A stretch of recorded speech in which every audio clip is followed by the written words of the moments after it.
దయచేసి మీరు కూడా కలిసినప్పుడు నాకు తెలిసి మిమ్మల్ని కలవాడనుకుంటా.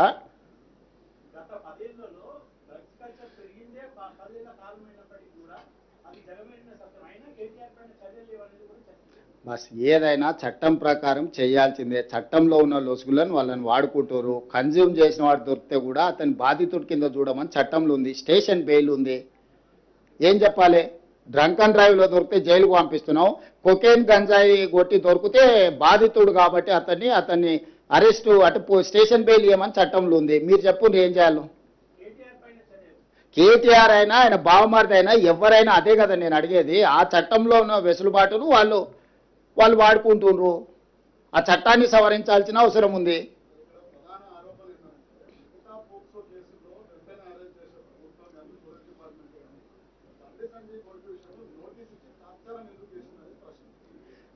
మీరు అడిగిన ప్రశ్న కేటీఆర్ అడిగినట్టుగానే ఉంది. ఏ కేసులైనా కూడా పోలీస్కి ఒక ప్రొసీజర్ ఉంది. ఇమ్మీడియట్గా కంప్లైంట్ వచ్చిన ఎంబడే ఎఫ్ఐఆర్ చేయాలి. ఎఫ్ఐఆర్ చేసిన తర్వాత 24 గంటలల్లా ఆ అమ్మాయి స్టేట్మెంట్ రికార్డ్ చేయాలి. గార్డియన్ ఎవరైతే ఉన్నారో Guardian has to take care of that girl. అక్కడ అంతకంటే ముందే ఒక కేసు ఉంది. అమ్మాయి తల్లిదండ్రులు పోలీస్ స్టేషన్లో వచ్చి ఫిర్యాదు చెయ్యకంటే ముందే ఆరోపణలు ఎదుర్కొంటున్న వాళ్ళు కరీంనగర్లో ఒక కేసు పెట్టారు. ఆ ఎఫ్ఐఆర్లో ఏందనంటే అమ్మాయి మైనర్ కాదు మేజర్ అని ఒక వివాదాన్ని తెరలేపినారు. ఆ వివాదాన్ని తెరలేపినప్పుడు ఆ అమ్మాయి మైనరా మేజరా అనేది ప్రభుత్వం పరిశీలించుకోవాల్సిన అవసరం ఉంది. ఆ సమయంలో ప్రధానమంత్రి పర్యటన ఉన్నప్పుడు మీరు అన్నట్టే ఆ ఇంటి మీదకి 1000 మంది పోలీసులను పంపితే ప్రధానమంత్రి పర్యటనతో మా పార్టీ ఆకాశం అంతా ఎత్తెగిరింది, తెలంగాణలో మొత్తం గెలిచిపోతుంది, దీని మీద కక్ష సాధింపు చర్యల కింద పోలీసులను పంపించిందని ఆయన రెడీగా కూర్చున్నాడు. సో ఇవన్నిటి నేపథ్యంలో ఇది చాలా సున్నితమైన సమస్యను సున్నితంగా పరిష్కరించినాం. ఎక్కడైనా సెక్షన్స్లలో ఏమైనా లోపం ఉందా, లేకపోతే అరెస్టులో లోపం ఉందా, రిమాండ్లో లోపం ఉందా, కోర్టులో మా వాదనలో ఏమైనా లోపం ఉందా, ఎక్కడ లోపం ఉంది చెప్పండి. ఒక్కటే కేటీఆర్కు బండి సంజయ్కి ఏదో పంచాయతీ ఉంది. ఆ పంచాయతీని పిల్లల మీద పెట్టి కేటీఆర్ తీర్చుకోవాలనుకుంటే ఆర్ఎస్ ప్రవీణ్ ఉద్యోగం పోయింది కాబట్టి ఉద్యోగం లేక గాలికి తిరుగుతా నేనే విచారణ అధికారిని అని ఆయన ఇంకా భ్రమలాల్లో ఉన్నట్టున్నాడు. ఆయన తీసేసిన తహసీల్దార్, ఆయనకి ఇది అర్థమైతలేదు.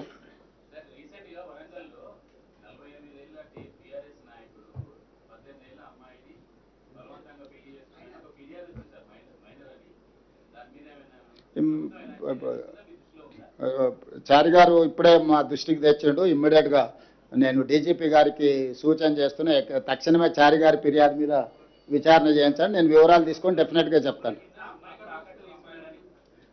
అంటే నిజంగా డీటెయిల్స్ నా నోటీస్లోకి రాలేదు. నేను ఇమ్మీడియట్గా కనుక్కొని చర్యలు తీసుకుంటాను.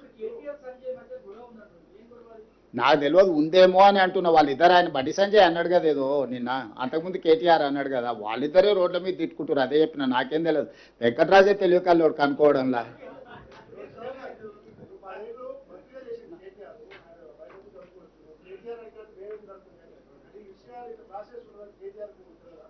ఇప్పుడు ఆయనకు లేడీకి లేచిందే పరగాని కేటీఆర్ ఏదనుకుంటే అదే అనుకుంటాడు. కల్వకుంట రాజ్యాంగం అనుకుంటుండు. వాళ్ళ నాయన దిగిపోయి చాలా రోజులైంది, వాళ్ళ నాయన అర్థమై ఫామ్ హౌస్లో వండుకున్నాడని ఆయనకు అర్థమైతలేదు. ఈయన చెప్పింది నిజమైతే వాళ్ళ నాయన ఎందుకో స్టేట్మెంట్ ఇవ్వలేదు. ఒక మైనర్ గర్ల్కి అన్యాయం జరిగితే లీడర్ ఆఫ్ అపోజిషన్ ఎక్కడ పడుకుండు, ఏడ నిద్రపోతుండు? బయటకు వచ్చి మాట్లాడడానికి ఒకవేళ శక్తి లేకపోయినా ప్రెస్ నోట్ అయినా రిలీజ్ చేయాలి కదా. పార్టీ మీటింగ్లో పక్క పార్టీ వాడు వస్తేనో జగిత్యాల పోయేస్తాడు. కానీ ఇంత మేజర్ ఇన్సిడెంట్ రాష్ట్రంలో జరిగితే ప్రధాన ప్రతిపక్ష నాయకుడు ఎక్కడికి పోయిండు? స్పందించాడా? ఆయనకు బాధ్యత లేదా? మీరు ఎప్పుడన్నా అడిగినరా ప్రతిపక్ష నాయకుడు ఏం చేస్తున్నాడు? ఒక మైనర్ గర్ల్కి ఇంత అన్యాయం జరిగితే స్పందించాలి, ఆ బాధిత కుటుంబానికి అండగా నిలబడాలి ప్రతిపక్ష నాయకుడు. 10 ఏళ్ళు ముఖ్యమంత్రి ఉన్న చంద్రశేఖరరావు అధికారం ఉంటేనే బయటకు వస్తావా, లేకపోతే ఫామ్ హౌస్లో పండుకుంటావా అని ఎందుకు ఒక్కరన్నా మీరు అడగకపోతే? ఆయన కాదు, ఆయన తరఫున ఒకళ్ళతో పుచ్చుకున్న బంట్రోతులు ఉంటుంది కదా, బంట్రోతులను అడగండి. మరి అది పరిస్థితి రాష్ట్రంలో ఉన్నది.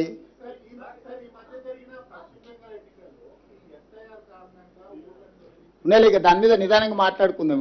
Thank you. సుప్రీంకోర్టు ఒక్క నిమిషం. తెలంగాణ రాష్ట్ర ప్రభుత్వము ఈ దేశానికే దిక్సూచిగా మారింది. 100 సంవత్సరాల నుంచి అపరిష్కృతంగా ఉన్న బలహీన వర్గాలలో బలంగా పాతుకుపోయిన అభద్రతా భావాన్ని మా ప్రభుత్వం తొలగించింది. తెలంగాణలో జనగణనతో పాటు కులగణన చేసి socio economic, education, employment, political and caste survey, సిపెక్ survey చేసి అన్ని వివరాలను ప్రజల ముందు ఉంచింది.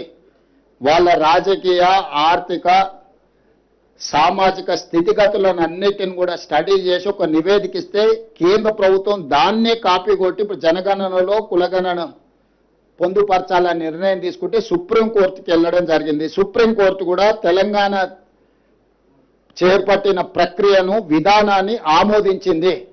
ఈరోజు భారతదేశానికి దిక్సూచిగా జనగణనలో కులగణన చేపట్టాల్సిందే అని సుప్రీంకోర్టు ఎండార్స్ చేయడం ద్వారా మేం చేసిన ప్రక్రియ చాలా మంచి ప్రక్రియ అని అత్యున్నత న్యాయస్థానం నిర్ణయించింది. ఇప్పటికైనా వివిధ రాష్ట్రాలలో కేంద్ర ప్రభుత్వానికి నా డిమాండ్, నరేంద్ర మోడీ గారికి తక్షణమే జనగణనలో కులగణనను చేర్చి ఈ దేశంలో ఏ జనాభా ఎంతున్నారో లెక్కలు తీసి సంక్షేమంలో, అభివృద్ధిలో, ఉద్యోగ ఉపాధి అవకాశాలలో వాళ్ళకి సముచితమైన స్థానాన్ని కల్పించాల్సిందిగా మేము డిమాండ్ చేస్తున్నాము. ఈ దేశానికి దశ దిశ దిక్సూచి జనగణనలో కులగణన తెలంగాణ రాష్ట్ర ప్రభుత్వము. మేము గర్వపడుతున్నాము. కాంగ్రెస్ పార్టీ, మా మంత్రివర్గం, మా శాసనసభ్యులు గర్వంగా తలెత్తుకొని 100 సంవత్సరాల సమస్యకు శాశ్వత పరిష్కారం చూపించినము అన్న మా నిర్ణయాన్ని సుప్రీంకోర్టు కూడా ఆమోదించడంతో ఇది మాకు దక్కిన, తెలంగాణ రాష్ట్ర ప్రభుత్వానికి దక్కిన గౌరవము. ఈ సందర్భంగా నా సహచర మంత్రివర్గ సభ్యులకు అందరికీ కూడా మనస్ఫూర్తిగా అభినందనలు తెలియజేస్తున్నా. ధన్యవాదాలు.